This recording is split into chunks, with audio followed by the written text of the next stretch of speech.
আমি নিজেই হাদিস পড়তে পারি না, আমি নিজেই কোরআন মাজিদ তেলাওয়াত করতে পারি না, আমি কার সমালোচনা করব? এই জন্য মাহফিল গুলোতেই আমাদের ইয়ং যারা যুবকরা আসতে চায় না কেন, মাহফিল ময়দান গুলো হয়ে গেছে সমালোচনার আড্ডা খানা। এটা সমালোচনা নয়। আপনি কোরআন আছে, আল্লাহ 30 পারা কোরআন মাজিদ, নবীর লক্ষ লক্ষ হাদিস, আপনি কোরআন হাদিসের আলোচনা করেন, আপনি নবীর শান বলেন। মানুষকে গালি দিলে তো মানুষ গালি দেওয়া তো আমার নবীর স্বভাব নয়। সিবাবুল মুসলিমে ফুসুক, কোন মুসলমানকে গালি দেওয়া ফাসিকি, ওয়া কিতালুহু কুফরুন, কোন মুসলমানকে অন্যায়ভাবে হত্যা করাটা কুফর। কথা বলেন।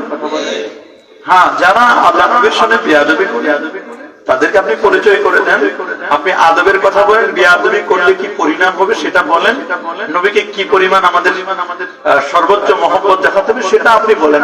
অটোমেটিক আপনি আরেকজন বুঝে ফেলবে